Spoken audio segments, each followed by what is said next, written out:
Welcome everybody to my first tutorial. This is the first tutorial in my series called the Tutorials Without a Name. Okay? Now, today I'm going to first be teaching you about what 3D modeling is. I'm going to teach you how to get a program that will allow you to 3D model, and then I will teach you the basics of that program. Okay? Now, for some of you, this may be review, but for others, it's a brand new thing, so I'm going to explain it anyway. So, first of all, what is 3D modeling?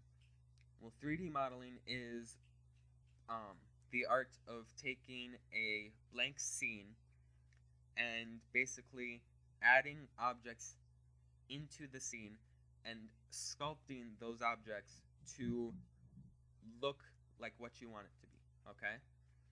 Now, think of it like you're taking a giant block of clay, okay, and carving it into what you want, okay? Now, the difference between clay and this is that you can do a lot more with it. You can give it textures. You can make it look like glass. You can make grass. You can make it look like anything you want, and then you can actually animate it and make it move without having to do a stop motion animation with clay. With this, you can make it move how you want it to without too much work, okay? Now, usually 3D modeling is done in a big program, okay? A big paid program. But we're going to do it in Blender, which is a free 3D modeling program, okay? Now, there's a couple other ones that are bigger than Blender called 3ds Max and Maya, okay? Now, 3ds Max and Maya are both paid programs, okay? So you have to pay hundreds of dollars to be allowed to use them to make stuff, okay? But Blender is a free program, okay? And it has a lot of settings that I think are actually better than some of the settings in either 3ds Max or Maya, okay? Now, what 3D modeling is basically you're taking an object and making it look like how you want it to look, okay? And after you do that, okay, you get the basic shape of what you want, and then after you do that, then you do what's called rendering, okay? And what rendering is it's basically the computer taking a picture of that image that you just made, of that 3D model, and then it's giving it all of the little tiny details. Like, it's giving it the lighting, it's giving it the reflection, it's giving it the material, so instead of just having this be gray, it actually looks like glass, okay? Now, this view is what's called wireframe, because all of those little lines look like they're the wires inside of it, okay? So if you have ever done like paper mache and you've had like chicken wire inside of it to keep the shape of that for the paper mache, then it's basically like that, okay? Now, every single little tiny dot in the middle of those lines where the lines connect to each other, all of those are called polys, okay? So think of them like polygons, okay? Now, you're probably wondering, how do you get started, okay? First of all, go to blender.org, and up at the top of the page, you'll see this little tab that says download, okay? Click on that, and once the page loads, then choose which program to download depending on what kind of computer you have. Up at the top is Windows, in the middle is Linux, and down at the bottom is Mac, okay? So download the program depending on which system you're running, and then install it.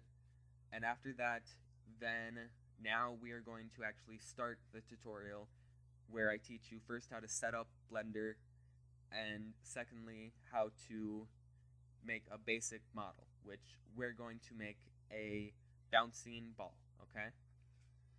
Now in the first part of this tutorial, I'm going to teach you how to make the ball and how to give it a texture, okay?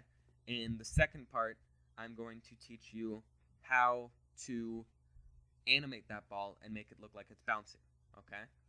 So first of all, open up Blender, okay? And first you'll get a little DOS application, and after that, then it'll open up something that looks like this, okay? Now, this is the starting up menu, and what you can do is just click over here or over to the side, anywhere really, and that'll get rid of the menu, okay? Now, first of all, before we look at anything in the scene or mess with all of that, we're going to change the preferences, okay? So go up here to File, go down to User Preferences, and first of all, if you're on a laptop where you have the built-in keyboard and not a keyboard that's plugged into it, then what you want to do is you want to click on Input, go over down to here and click Emulate Numpad, okay? What this will do is, since you don't have the numpad like a normal keyboard, this will make it so instead of using the numpad, you'll use the numbers up at the top of your keyboard, okay? If you don't have that, then just click the numlock button on your keyboard, okay? Then go to Add-ons, okay? Now there's a couple of the add-ons that you need to select. First of all, go down and select the Add Curve Torus Knots, okay? We won't be using that and a lot of the things I'm having you preset right now, but we will use it later in later tutorials, so it's just good to enable it now than have to go back into the menu to add them before continuing the tutorial. Okay, also add mesh ant landscape, okay? Click that too. Then also add mesh bolt factory, add mesh extra objects, add mesh pipe joints, add mesh regular solids, and then if you scroll down to the O's, then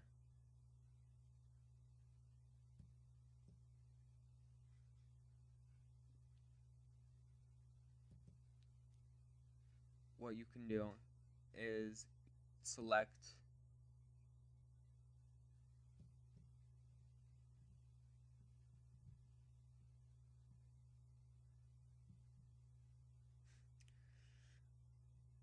sorry, my computer's running a little bit slower with recording it right now.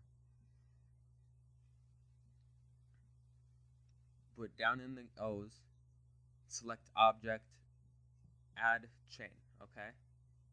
Also, if this isn't selected, select animated render baker, okay? After that, click save as default down here, and it'll close out of the program for you, okay? Now we're going to look at the scene, okay? Now you'll see that there's a couple things on it, okay? First of all, there's the grid, okay? Now this is just part of Blender. It will show you where everything is in it. It really doesn't do anything at all except show you, first of all, where the center of it is, of the scene is, and it gives you basically a generic outline of the scene, okay? Now, in the middle, you'll see a cube, okay? Up here, you'll see a little dot with lines around it, okay? This is the lamp, okay? This gives light to the scene. And over here, you see this little square with lines going to it. It looks like a square pyramid, okay? This is your camera, okay?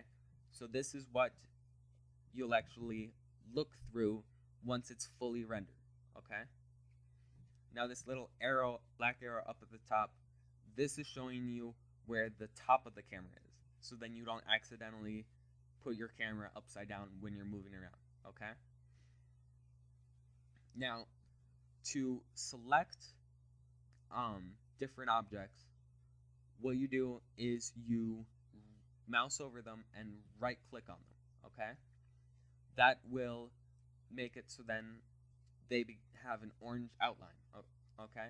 This is how you know what objects are selected, okay?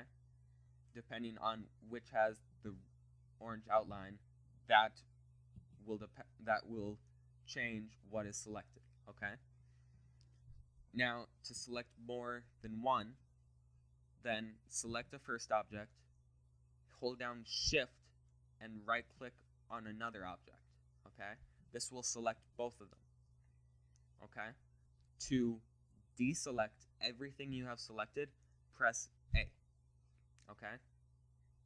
Now, to select everything in the scene, press A again, and as you can see, all of them are highlighted now, okay? Right now, we just want the cube to be selected, okay? Now, to look around the scene, there's a couple different ways, okay? First of all, you can hold down the middle mouse button and drag across the screen, okay? Now, this is useful in a lot of times when you just want a really quick look around the scene, but if you're trying to get a lot of detail, then this is a lot of the times hard to use, okay? Now, to zoom in and out, you scroll up with the middle mouse button to zoom in and scroll out with the middle mouse button to zoom out, okay? Another way that you can look around the scene is by using either the numpad or, like I said earlier, the top buttons up at the top of the screen if you're on a laptop, okay? Now, if you press 1, then you'll go to the Y view, okay? So what you're doing is you're looking at the cube from the Y-axis, okay? There's 3 different axes. There's the X, the Y, and the Z, okay? Right now, we're looking at it from the Y-axis. So right now, all we can see is the X-axis, which is the red one, and the Z-axis, which is the blue one, okay? Now, if you press 3, you view it from the Z and the Y-axis, okay? So you can only see the Z and the Y-axis, okay? If you press 7, then you view it from the Z-axis. So then you see the X and the Y-axis, okay? Now, if you press 0, then you view it from the camera in the scene, okay? Now, what this does is this is what you'll actually be seeing when it's fully rendered, okay? So this outline right here is what you'll be seeing, okay? Press 0 again to exit out of the camera view, okay? Now, if you notice, I missed a couple buttons, and you will see why I missed those right now, okay? If you have the numlock keyboard, then it'll be more obvious to you than those who have the laptop keyboard, okay?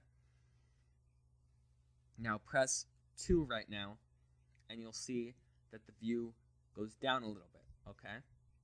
Each time you press 2, it goes a little bit further down, okay? Press 8, and you'll notice that the view goes up, okay? All of it is centered around the cube, okay?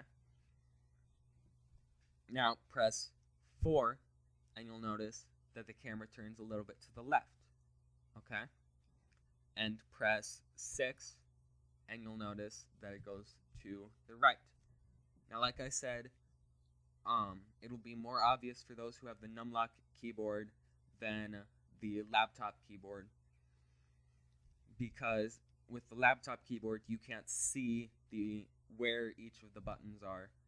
If you are on a laptop, I suggest just Googling a numlock keyboard and looking at each of the buttons, and then you'll understand it better. But other than that, I can't really tell you how to remember them other than to just practice, okay? Now 5, if you press 5, then it changes what's called proportional mode, okay? So if you look at the cube right now, it looks like it's popping towards me, okay? It looks like it's coming towards me. But if I press 5, then you notice that now the cube is just flat and bland, and it doesn't look like it's popping towards me. It just looks like it's flat, okay, and normal. So I usually keep it in perspective mode, which is the default mode. So if you press 5, just press it again and you'll go back to it, unless I'm doing some very specific editing, and then I put it into normal mode, and I turn perspective mode off when I'm doing it, okay? Now now press 3, okay? Zoom out a little bit, and to move objects, okay, what you're going to do is there's a couple different ways, okay? First of all, you can press G, and if you see, you grabbed the object, okay? So if you move your mouse button around, you see that it follows your mouse button, okay? Now, this can be useful at sometimes if you just want to move something out of the way or move it over a little bit. But if you're trying to move it to a specific location, this isn't always the best way, okay?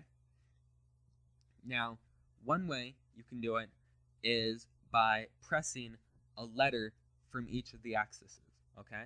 So if you press, let's say, Z, okay, you'll notice that the line appears, and you can only move it up and down, okay? No matter how much you move it to the sides, it will only move up and down, okay?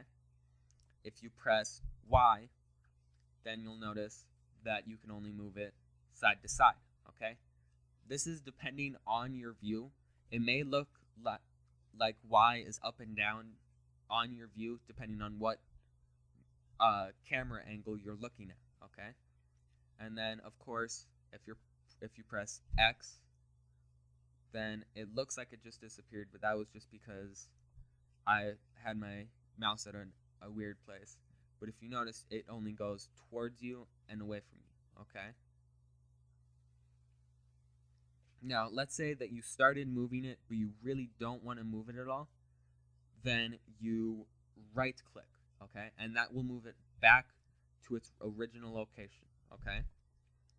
So if you notice, I'm moving it forward, and then if I right-click, it goes back to the middle, okay? Now, if you want it to be there, okay, then you left-click instead of right-click, and it will stop at wherever you had it stop, okay? Another way to move objects around is to use these little arrows, okay? So if I grab, let's say, the green arrow, which is the Y arrow, then if you notice, the line appears again, and again, I can only move it on those two ways.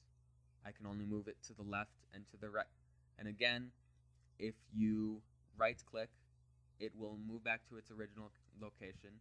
But if you just let go of the mouse, it'll stop at where you had it stop, okay? Now, let's say that you want to make an object bigger or smaller, okay? You press S, and what that does is it changes the size, okay? So if you move away from the object, it gets bigger, and if you move towards the object, it gets smaller, okay? Now, same thing with moving it. Right-click makes it go back to its original size. Left-click makes it stay at that size, okay? Now, let's say that you want to rotate an object, okay? So let's say that I want to rotate this a little bit to the right, okay? What I do is I press R, and that will just make it a free rotation, okay? But if I want to rotate it a certain way, I can press X, Y, or Z, okay? And that will change the rotation for it.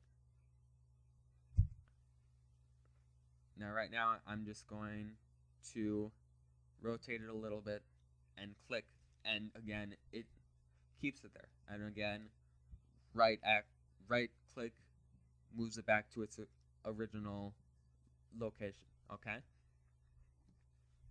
Now, right now, let's delete the cube because we are going to use a sphere for our ball, okay? So either press delete or X, okay? And it'll bring up this little menu, okay? Now click delete, and that'll get rid of it, okay? Now we want to add a new object, okay? So go up here to add, mesh, and UV sphere, okay? So click on UV sphere, and you notice that a ball appears. But it isn't a smooth ball. You can notice that it has all of the little squares on it, okay? Now, you're viewing it right now in flat mode, okay? It's unsmooth, okay? So what you want to do is you want to smooth it out so it looks more like a ball, okay? So go over here and click smooth in the object tools. And if you notice, it becomes smoother, okay? If you want to change it back to the flat mode, just click flat. Okay, right now we want it smooth, okay? And right now we want to render it to see how it looks, okay? The way to render in Blender is by pressing F12, okay? So if you notice, we're not from the same view we were before. We're from the camera view, okay? Now once it's fully rendered, you could see that there's the light on the sphere and there's the shadow in the back of it, and it looks pretty good, okay? Now to exit out of it, to exit out of the render, you press escape, okay? And that takes us back to the view we were looking at before, okay? Now let's say that we want to make it so then on the render it's brighter, okay? We don't want that big gigantic shadow in the back of it, okay? We want a smaller shadow. Well, what we do is we click on the lamp and we move it not that way, but the other way. And then we render it again with F12. And if you notice, the shadow is now in a different spot, okay? The shadow and light have changed positions. So, again, hit escape to exit out of the render. And now, if you were looking at the ball, you'll notice that it's just a gray blob, okay? There's no color to it. There's no image to it. It's just gray, okay? Right now, we're going to add a material to it to give it color, okay? So go over here to the tools. Well, first of all, make sure that you have the ball selected, okay? Then go over here to the toolbar over here, okay? Now you'll notice up at the top there's these little tabs, okay? Now scroll down and it'll scroll them over, okay? So you can see more tabs. Right now we're going to use the material tab, which is this little tiny circle, okay? So click on that one and you'll see it opens up a blank toolbar. That's because it doesn't have a material selected yet, okay? So click New, and it'll bring up the material menu, okay? Now, if you noticed in the scene, the ball got brighter when you did that, okay? Now, to change the color, go down here to Diffuse, okay? The little white bar under Diffuse, and click on that, okay? It'll bring up the color scheme menu, okay? So right now, I'm just going to select an orange color. You can select any color you want. And so select a color, and then over here, this little bar, you can change the brightness of that color, okay? So the farther you bring it down, the darker the color is going to be. So I'm just going to select that color right now. And then to exit out of the color menu, just click somewhere else, okay? And it'll exit out of that, okay? Now let's render it again. And if you notice, now the ball has changed color. Now, let's say that you don't want it to just be one solid color, okay? You want it to look different. You want it to have multiple colors in it, okay? Well, right now, exit out of the render, and we're going to add a texture to it, okay? So go back up here to the tabs and click on the one right after material, okay? This is the textures tab. It looks oddly similar to the materials one with a few differences, okay? So click New again, and it'll bring up this menu, okay? Now, under type, okay, there's all of these different types of textures, okay? Right now, I'm just going to select wood. Now, wood doesn't actually look like wood, but it's just a basic texture, okay? Now, if you notice, there's the black and white lines, okay? That's because this texture has two different colors, okay? The first color is the black, and the second color is the white, okay? And in between that is them being mixed together. Now, you can edit how the wood looks, how each of the textures look, down in this menu, okay? Now, the settings will change depending on what texture you have set, but right now, I'm just going to click on a couple of them so you can see the differences, okay? So you can change the different bars. You can set it so then they're rings instead, okay? You can set them so then it's noise bands, and you can set it so then it's ring noise. Okay, right now I'm just going to select bands, and now we are going to render it, okay? Now you'll notice that the first color you have selected is on there, and then the second color is this really, really bright pink, okay? And it's really, really an annoying, obnoxious pink. Now this is Blender's default setting for the second color, okay? To change that, exit out of the render, then over here in the menus, scroll down until you see this Influence tab, okay? Down in the Influence tab, you'll see this bright pink bar, okay? So click on that, and then it'll bring up a color scheme again, okay? Now I'm going to choose a brownish color because, I'm going to choose a brownish color right now just for my render right now. And it doesn't seem to want to cooperate with me. There we go. So if we render it now, you can see that there's the first color and the second color, okay? Now this is the same with all different types of textures, okay? There's the first color and then the second color. The second color is down in this Influence tab, and the first color is the one that we chose on the Materials tab. Okay? But let's say that you have a picture that you want to put on there, okay?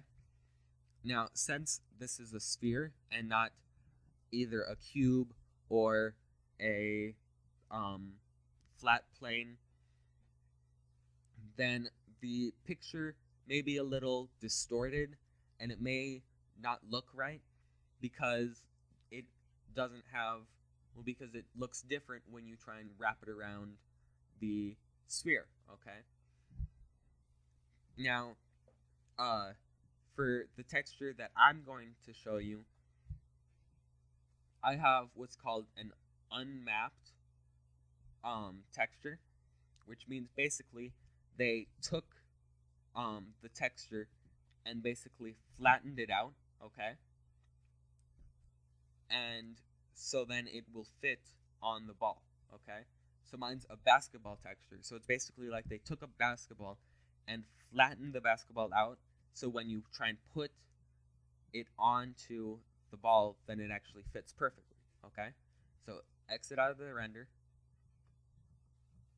scroll up, and then for type, instead of wood, click image or movie, okay? Now it'll change the settings down here, okay? So click open, and I'll have the image that I'm using in the description for you to download, okay? And it's just called basketball color, okay? So I have it in my pictures, so you just go to wherever you save the image to and click open image, okay? Now if you see, in the preview, it has the image, okay? So we're going to render it again, and if you notice, it has the texture on there, but it doesn't quite look right, okay? The lines aren't exactly matched up where they're supposed to be, and it just doesn't look right. That's because Blender is trying to take that texture and basically just flatten it over the top of it, okay? We don't want it to do that. We want it to try and wrap it around the ball, okay? So exit out of the render, and down here, scroll down until you see this mapping coordinate, okay? Now, projection, instead of having the projection set to flat, we're going to set it to sphere, okay? So it'll try and wrap it around the sphere. Now, we render it again with F12, and if you notice, now the basketball actually looks right.